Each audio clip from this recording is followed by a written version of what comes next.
Oke, kali ini kita akan bedah sebuah cerita yang luar biasa.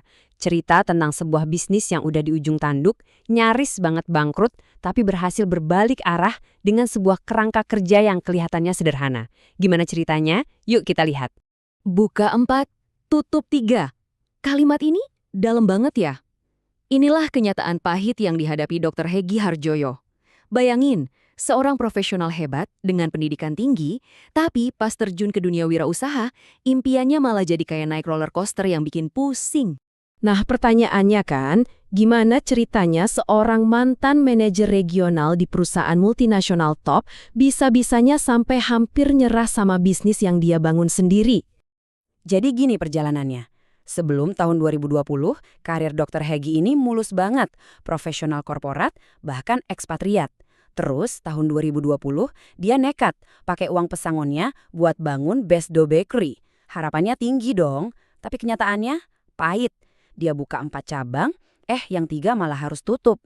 Selama 2 tahun, bisnisnya rugi terus. Udah gitu ada aja masalahnya, bahkan sampai ada karyawan yang mencuri. Di titik ini, dia udah bener-bener diambang putus asa. Hampir aja balik lagi ngelamar kerja kantoran. Tapi, pas dia udah mau nyerah, ada kejadian unik. Dia iseng-iseng bantu bisnis orang lain, semacam side hustle gitu. Dan dari situlah dia dapat pencerahan.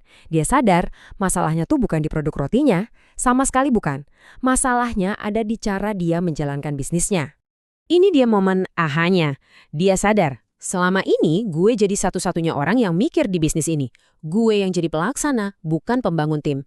Dia ngerti, kalau bisnis mau besar, dia nggak bisa kerja sendirian. Solusinya, dia harus membangun tim. Tim manajemen yang kuat, yang bisa jalanin bisnis ini bahkan tanpa kehadiran dia setiap saat. Coba kita resapi dulu angka ini. 2 tahun. Ya, 2 tahun penuh, bisnisnya itu minus terus.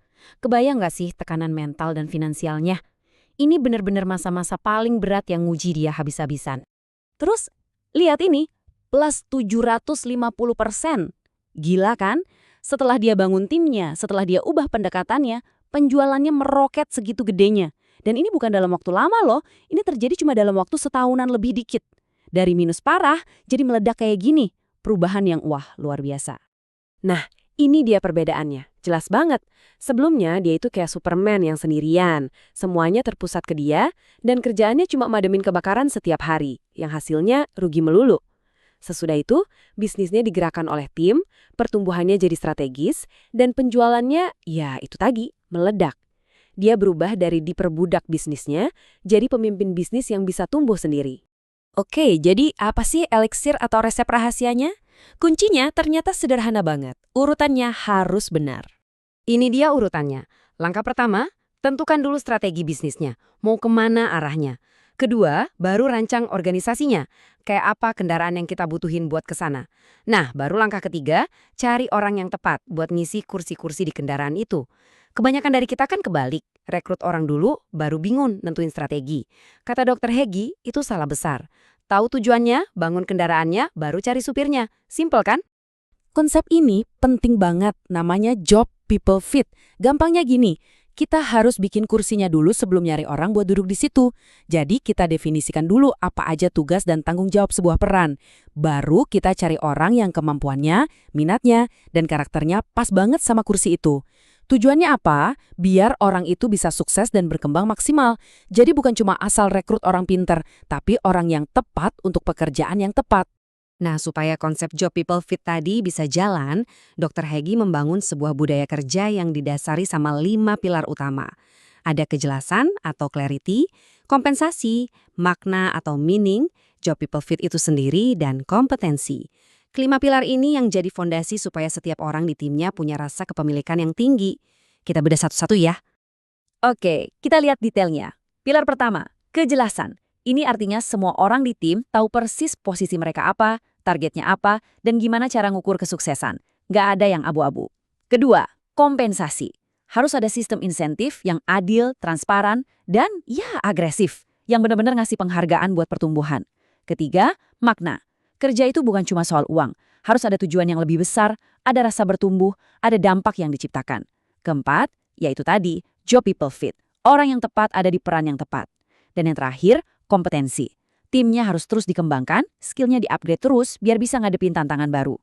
Kalau salah satu aja dari pilar ini goyah, keseluruhannya bakal berantakan. Udah punya sistem yang bagus, udah punya tim yang solid, tapi ternyata masih ada satu rintangan terakhir. Dan rintangan ini, jujur aja, adalah yang paling berat buat kebanyakan pemilik bisnis. Dengerin kata-kata Dr. Hegi ini. Ego pemiliklah yang menahan pertumbuhan. Dalam ya. Keterikatan emosional kita sama bayi kita, yaitu bisnis kita, itu seringkali malah bikin kita reaktif berlebihan. Akibatnya, tim jadi nggak bisa berkembang. Jadi, ironisnya, kekuatan terbesar kita sebagai pendiri, passion, dan rasa memiliki, justru bisa jadi kelemahan terbesar kita.